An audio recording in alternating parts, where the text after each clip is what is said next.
कहा जाता है श्रीमद् भागवत गीता सिर्फ एक धर्म के लिए नहीं है, बल्कि इसे धरती के हर इंसान को पढ़ना और समझना चाहिए ताकि वो अपनी जिंदगी में सुख, शांति और सफलता को प्राप्त कर सके।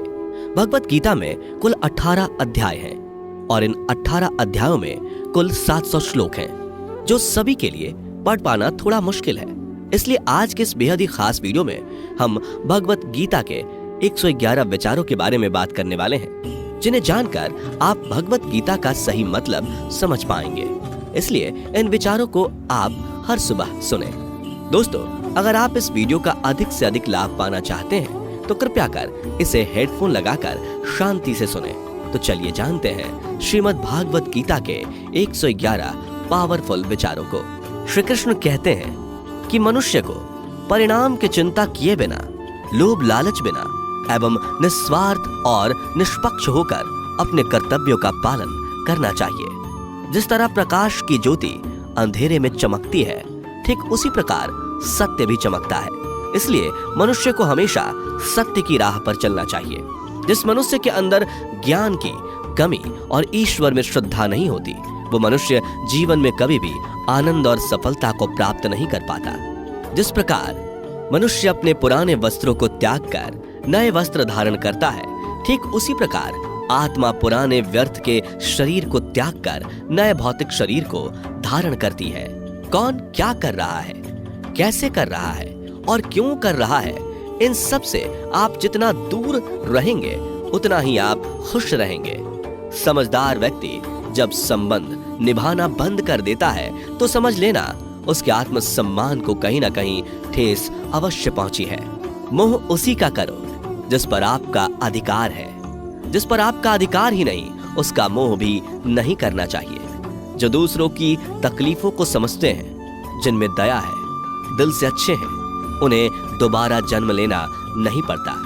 प्रबुद्ध व्यक्ति के लिए गंदगी का ढेर, पत्थर और सोना सभी समान है। आपके कर्म ही आपकी पहचान है, वरना एक नाम के हजारों इंसान हैं। प्रेम सदैव माफी मांगना पसंद करता है और अहंकार सदैव माफी सुनना पसंद करता है। विषयों के बारे में सोचते रहने से मनुष्य को उनसे आसक्ति हो जाती है। इससे उनमें कामना यानी इच्छा पैदा होती है और कामनाओं में विघ्न आने से क्रोध की उत्पत्ति होती है। सदैव संदेह करने वाले व्यक्ति के लिए प्रसन्नता ना इस लोक में है, ना ही कहीं और।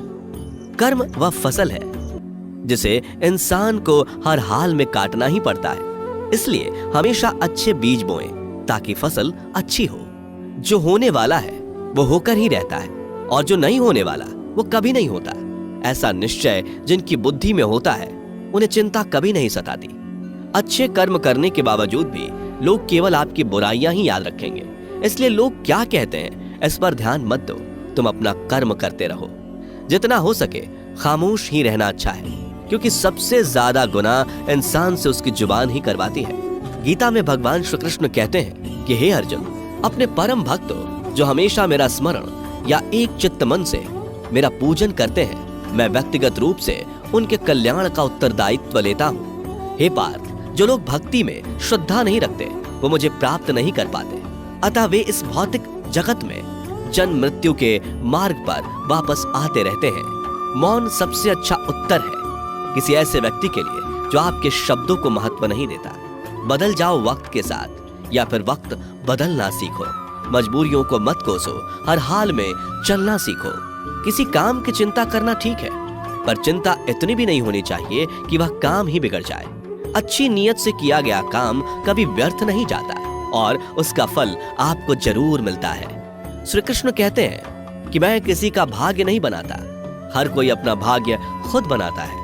आप आज जो भी कर्म कर रहे हो उसका फल आपको कल प्राप्त होगा, और आज जो आपके पास है वह आपके द्वारा पहले ही किए गए कर्मों का फल है।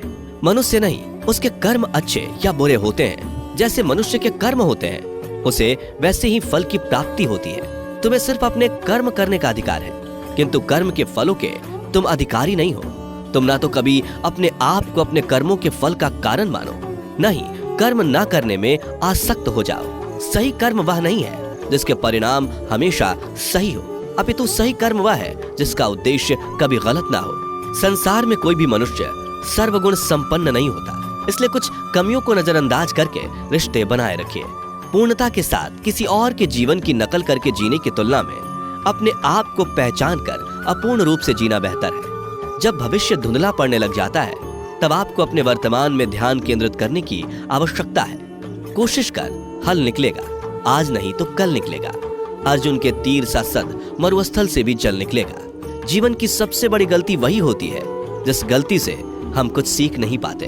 जब हमारा मन कमजोर होता है तो परिस्थितियां समस्या बन जाती हैं, और जब हमारा मन स्थिर होता है तब परिस्थितियां चुनौती बन जाती है, और जब हमारा मन मजबूत होता है तब परिस्थितियां अवसर बन जाती हैं। मनुष्य की मानवता उसी वक्त नष्ट हो जाती है जब उसे दूसरों के दुखों पर हंसी आने लगती है। हे भारतवंशी, शरीर में रहने वाले का वध कभी नहीं किया जा सकता, अतः तुम्हें किसी भी जीव के लिए शोक करने की आवश्यकता नहीं है। समय यही सिखाता है कि जिंदगी किसी का इंतजार नहीं करती और ना ही किसी के लिए रुक सकती है। जिंदगी खेलती भी उसी के साथ है जो खिलाड़ी बेहतरीन होता है। दर्द सबके एक जैसे हैं, मगर हौसले सबके अलग अलग हैं। कोई हताश होकर बिखर जाता है तो कोई संघर्ष करके निखर जाता है।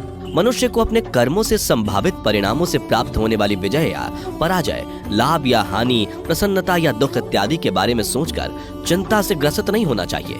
यदि आप अपनी गलतियों से कुछ सीखते हैं तो गलतियां सीढ़ियां हैं, और नहीं सीखते तो गलतियां सागर हैं। निर्णय आपका है, चढ़ना है या डूबना है। समस्याएं इतनी ताकतवर नहीं होती जितना कि हम उन्हें मान लेते हैं। कभी सुना है कि अंधेरे ने सुबह को होने ही नहीं दिया? गलतियां ढूंढना गलत नहीं है, बस शुरुआत खुद से होनी चाहिए। जरूरी नहीं हर बार आपके शब्दों को सही समझा जाए, इसलिए कभी कभी चुप रहना ही ज्यादा बेहतर होता है। जो जितना अधिक शांत होता है वो उतनी ही गहराई से अपनी बुद्धि का प्रयोग कर सकता है। निंदा से घबराकर अपने लक्ष्य को कभी ना छोड़े, क्योंकि लक्ष्य मिलते ही निंदा करने वालों की राय बदल जाती है। आपकी हार और जीत आपकी सोच पर निर्भर करती है, इसलिए मान लो तो हार ही होगी और ठान लो तो जीत ही होगी। सबसे समझदार और स्थिर बुद्धि वाला वही व्यक्ति है जो सफलता मिलने पर अहंकार में नहीं आता और विफल होने पर गम में नहीं डूबता। प्रशंसा हो रही हो तो ज्यादा सावधान रहने की जरूरत है। जीवन में कभी भी किसी से अपनी तुलना मत कीजिए। आप जैसे हैं सर्वश्रेष्ठ हैं। मनुष्य अपने विश्वास से निर्मित होता है। जैसा वो विश्वास करता है वैसा वो बन जाता है। जिसने मन को जीत लिया उसके लिए मन सर्वश्रेष्ठ मित्र है, किंतु जो ऐसा नहीं कर पाया उसके लिए उसका मन उसका सबसे बड़ा शत्रु बन जाता है। नकारात्मक विचारों का आना तय है, परंतु यह आप पर निर्भर करता है कि आप उन्हें कितना महत्व देते हैं। हमेशा याद रखना, बेहतरीन दिनों के लिए बुरे दिनों से लड़ना पड़ता है। जीवन में कुछ भी स्थायी नहीं है, इसलिए स्वयं को अधिक तनावग्रस्त ना करें, क्योंकि परिस्थितियां चाहे कितनी भी खराब क्यों ना हो, बदलेंगी जरूर। संसार में परेशानी देने वाली की हस्ती कितनी भी बड़ी क्यों ना हो, पर भगवान की कृपा दृष्टि से बड़ी कभी नहीं हो सकती। प्रेरणा का सबसे बड़ा स्रोत आपके अपने विचार है, इसलिए बड़ा सोचें और खुद को जीतने के लिए हमेशा प्रेरित करें। जिसने मन को जीत लिया है उसने पहले ही परमात्मा को प्राप्त कर लिया है, क्योंकि उसने शांति प्राप्त कर ली है। ऐसे मनुष्य के लिए सुख दुख, सर्दी गर्मी और मान अपमान एक जैसे होते हैं। मुश्किलें केवल बेहतरीन लोगों के हिस्से में ही आती हैं, क्योंकि वही लोग उसे बेहतरीन तरीके से अंजाम देने की काबिलियत रखते हैं। कोई कुछ भी कहे, बस अपने आप को शांत रखो, क्योंकि सूरज कितना भी तेज क्यों ना हो, समुद्र सूखता नहीं है। जहां आपकी कोई कीमत नहीं वहां पर रुकना अनुचित है, चाहे वो किसी का घर हो या किसी का मन। जब कोई हाथ और साथ दोनों ही छोड़ देता है तब कुदरत कोई ना कोई उंगली पकड़ने वाला भेज देता है। उन्हीं का नाम कान्हा है। जो मन को नियंत्रित नहीं करते उनके लिए वह शत्रु के समान कार्य करता है। हे अर्जुन, व्यक्ति जो चाहे बन सकता है यदि वह विश्वास के साथ इच्छित वस्तु पर लगातार चिंतन करे। सिर्फ दुनिया के सामने जीतने वाला ही विजेता नहीं होता, बल्कि किन रिश्तों के सामने कब और कहां पर हारना है यह जानने वाला भी विजेता होता है। जो लोग बुद्धि को छोड़कर भावनाओं में बह जाते हैं उन्हें हर कोई मूर्ख बना सकता है। वक्त से पहले मिली चीज अपना मूल्य खो देती है और वक्त के बाद मिली चीज अपना महत्व। मनुष्य को अपने कर्मों से संभावित परिणामों से प्राप्त होने वाली विजय या पराजय, लाभ या हानि, प्रसन्नता या दुख इत्यादि के बारे में सोचकर चिंता से ग्रसित नहीं होना चाहिए। आत्मा पुराने शरीर को वैसे ही छोड़ देती है जैसे मनुष्य पुराने कपड़ों को उतार कर नए कपड़े धारण कर लेता है। जैसे जल में तैरती नाव को तूफान उसे अपने लक्ष्य से दूर ले जाता है, ठीक वैसे ही इंद्रिय सुख मनुष्य को गलत रास्ते की ओर ले जाता है। आपका विश्वास एक पर्वत को भी खिसका सकता है, लेकिन आपके मन का संदेह दूसरा पर्वत खड़ा कर सकता है। हमारा खुद पर विश्वास होना बहुत ही जरूरी है, क्योंकि हम अपने रास्ते पर खुद चलते हैं। वक्त कभी भी एक जैसा नहीं रहता। उन्हें भी रोना पड़ता है जो बेवजह दूसरों को रुलाते हैं। अपनी इच्छा शक्ति के माध्यम से अपने आप को नई आकृति प्रदान करें। कभी भी स्वयं को अपनी आत्म इच्छा से अपमानित ना करें। इच्छा एकमात्र स्वयं का मित्र होता है और इच्छा ही एकमात्र स्वयं का शत्रु भी। अपनी पीड़ा के लिए संसार को दोष मत दीजिए, अपने मन को समझाओ। तुम्हारे मन का परिवर्तन ही तुम्हारे दुखों का अंत है। खुद को कमजोर कभी नहीं समझना चाहिए। अगर आप गिरते हो तो उठने का प्रयास करो, लड़ो, पूरी निष्ठा से अपना कर्तव्य, अपना कर्म निभाओ, बाकी सब मुझ पर छोड़ दो। हो सकता है हर दिन अच्छा ना हो, लेकिन हर दिन में कुछ अच्छा जरूर होता है। धैर्य रखिए। कभी कभी आपको जीवन में सबसे अच्छा पाने के लिए सबसे बुरे दौर से गुजरना पड़ता है। रोना बंद करो, अपनी तकलीफों से खुद लड़ना सीखो, क्योंकि साथ देने वाले भी शमशान से आगे नहीं जाते। समय जब न्याय करता है तब गवाहों की आवश्यकता नहीं पड़ती है। एक उपहार तभी असली और पवित्र है जब वह हृदय से किसी सही व्यक्ति को सही समय और सही जगह पर दिया जाए, और जब उपहार देने वाले व्यक्ति के दिल में उस उपहार के बदले कुछ पाने की उम्मीद ना हो। सुंदरता आपके दृष्टिकोण में होती है। किसी को कीचड़ में खिला कमल भी लुभाता है और किसी को चांद में भी दाग नजर आता है। हे अर्जुन, जो कोई भी जिस किसी भी देवता की पूजा पूरे विश्वास के साथ करने की इच्छा रखता है, तब मैं उसका विश्वास उसी देवता में दृढ़ कर देता हूँ। उदय किसी का भी अचानक नहीं होता। सूर्य भी धीरे धीरे निकलता है और ऊपर चढ़ता है। धैर्य और तपस्या जिसमें है वही संसार को प्रकाशित कर सकता है। हे अर्जुन, स्वर्ग प्राप्त करने और वहां कई वर्षों तक वास करने के पश्चात एक असफल योगी का पुनः एक पवित्र और समृद्ध कुटुंब में जन्म होता है। शब्द उतने ही बाहर निकलने चाहिए जिन्हें वापस भी लेना पड़े तो खुद को तकलीफ ना हो। मन अशांत हो तो उसे नियंत्रित करना कठिन है, लेकिन अभ्यास से इसे वश में किया जा सकता है। अहंकार और संस्कार में फर्क है। अहंकार दूसरों को झुकाकर खुश होता है, संस्कार स्वयं झुककर खुश होता है। सेवा सबकी करो, मगर आशा किसी से मत रखो, क्योंकि सेवा का सही मूल्य ईश्वर ही दे सकते हैं। जब सत्य की असत्य से लड़ाई होगी तो सत्य अकेला खड़ा होगा और असत्य की फौज लंबी होगी, क्योंकि असत्य के पीछे मूर्खों का झुंड भी होगा। अकेले रहना तुम्हें यह भी सिखाता है कि वास्तव में तुम्हारे पास स्वयं के अलावा और कुछ भी नहीं। जब परिवार के सदस्य अप्रिय लगने लगे और पराये अपने लगने लगे तो समझ लीजिए कि विनाश का समय आरंभ हो गया है। क्रोध आने पर चिल्लाने के लिए ताकत नहीं चाहिए, मगर क्रोध आने पर चुप रहने के लिए खूब ताकत चाहिए होती है। जो आपका है वह आपको मिलकर ही रहेगा, फिर चाहे उसे छीनने के लिए पूरी कायनात एक हो जाए।